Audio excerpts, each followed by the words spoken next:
Bonjour et bienvenue pour la lecture de la semaine du 17 avril. Alors, on va regarder ce qui ressort avec le tarot. Une carte est égale un jour de la semaine. Donc pour le lundi, nous avons le 9 de bâton. On vous invite pour la journée du lundi à persévérer, à ne pas abandonner, à vraiment garder vos principes et vos valeurs.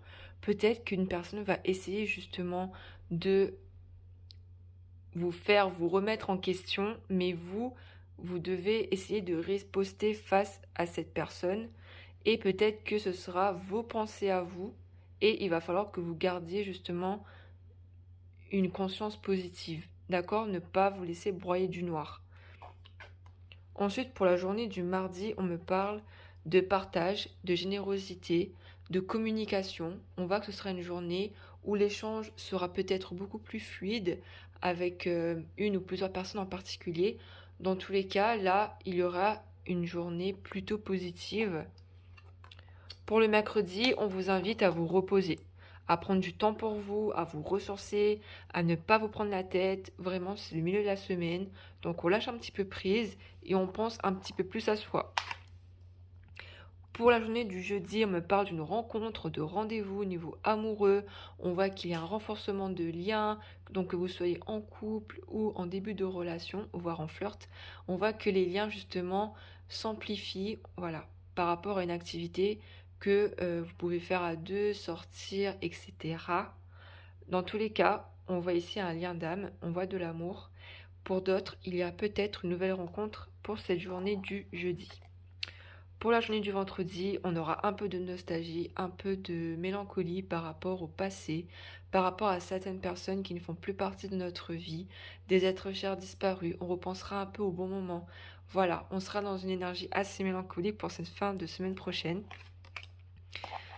Ensuite, pour la journée du samedi, on sera pleinement connecté justement à notre intuition, à notre plein potentiel. On voit une journée riche en émotions, donc ça peut être une journée aussi sortie en nature, etc.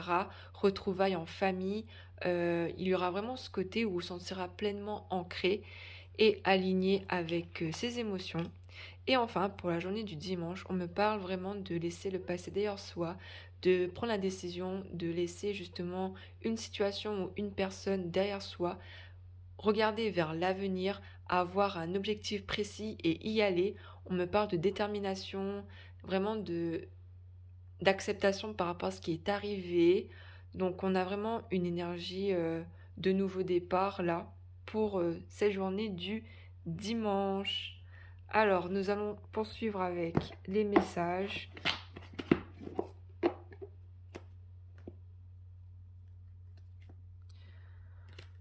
Alors nous avons le magicien. Vous pouvez accomplir tout ce que vous désirez. Prenez les rênes de votre vie, vous pouvez manifester ce dont vous avez besoin pour atteindre le succès. Vous êtes créateur de votre propre vie et on voit que la semaine prochaine, vous aurez vraiment en fait le pouvoir de la manifestation. Visualisez, écrivez vos intentions, demandez à Dieu, à l'univers ce que vous souhaitez dans votre vie. Avec le 5 de l'été, on vous dit d'avoir confiance. Il y a une raison à tout. Éloignez-vous des émotions négatives de votre entourage. Regardez ce qui vous inquiète et vous effraie. Il y aura peut-être une période d'introspection et on voit que peut-être qu'il y aura des personnes qui seront un petit peu négatives autour de vous et on vous invite à vous en éloigner. Et enfin, nous avons le prince de l'automne. Donc ça peut être quelqu'un de fiable, de protecteur, de chevaleresque, plein d'humour, action prudente, mais sage, attention méticuleuse aux détails, bonté envers les autres. Donc ça peut vous concerner, votre énergie à vous. Et enfin, nous avons le 2 de l'été, qui est justement l'équivalent de la 2 de coupe. Donc ici, on me parle de tomber amoureux ou s'engager sérieusement avec quelqu'un. Pardon et résolution d'un problème. N'abandonnez pas, votre relation peut être guérie. Donc voilà pour les énergies de la semaine prochaine. J'espère que ça vous parlera. N'hésitez pas à mettre vos retours tout au long de la semaine. Et si vous voulez avoir plus d'informations, n'hésitez pas à regarder la barre d'infos. Je vous souhaite un très bon week-end, à bientôt.